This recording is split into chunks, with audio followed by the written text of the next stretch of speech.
Darbarian here, WON Cemetery Cinema, and I am here at the Delco Horror Haven Invasion again. Guys, you gave me too much damn work today, you know what I'm saying? But I just came from a Q&A with this gentleman. Guys, an icon, he hates to say it. He's an icon of horror the last 20 years. And let's hear some of the things he has to say. So you are... Hi, I'm Steve Barton. A lot of people know me as Uncle Creepy. I created Dread Central. I was editor-in-chief of it for 18 years. I worked for Fangoria. I worked for pretty much everybody. Now I work for myself.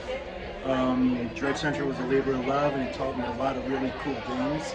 And the coolest was it gave me the connections to make my own way in the genre, and I've been lucky ever since. So what movies have you been in?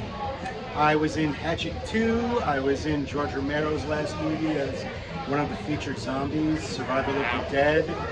I was in the Amityville Murders. I've been on E! True Hollywood Story. I've done a lot of stuff. I pop up every now and then like a bad rash. Yeah, with a face like that, you're good for horror, right?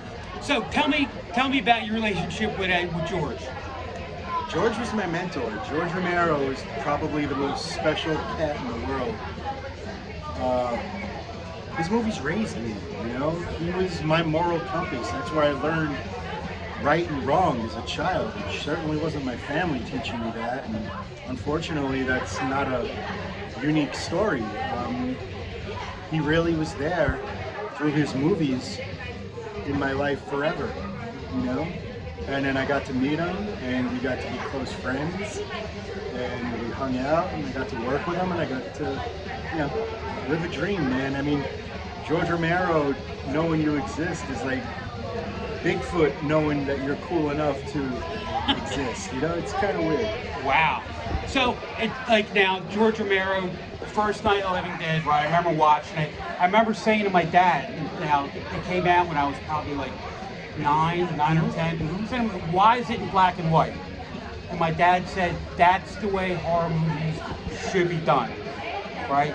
And just think, with what he did with the whole zombie genre, I mean, there was what, White Zombie with Boris Karloff, you know? Yeah, he changed the way all of those zombies were perceived. Exactly. George changed a lot of things about horror and cinema. Before Night of the Living Dead, monsters were running around castles and had fangs and claws and whatever.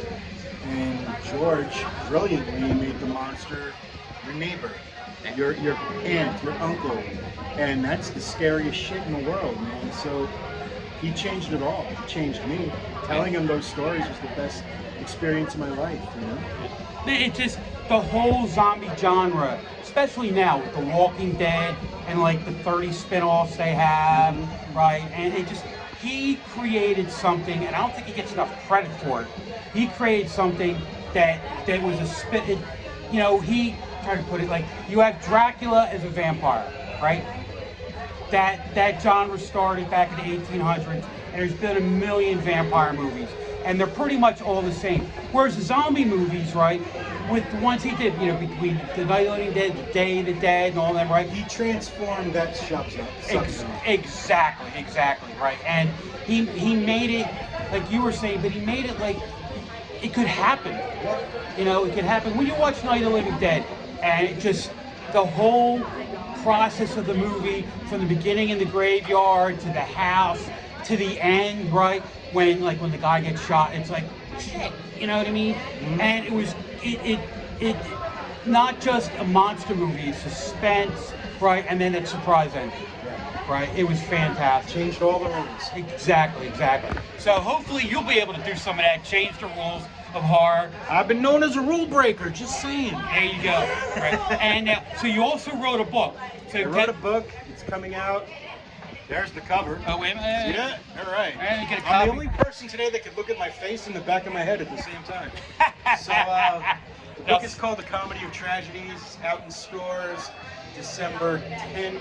And if you're in the Red Bank area, that's New Jersey, North Jersey, doing a signing at Jay and Silent Bob's Secret Stash. So that should be so much fun. That's happening again Friday, December 13th. All right, so all you guys out of Brooklyn, right? We're all in Brooklyn. You pop down to Red Bank, right? You come see this guy, you buy his book, right? We got Christmas coming. what's a better thing to buy somebody a book about a horror icon, right? So, Mad Darbarian, Cemetery Cinema, WONTV, I'm out. See ya. Dude, thank you very much.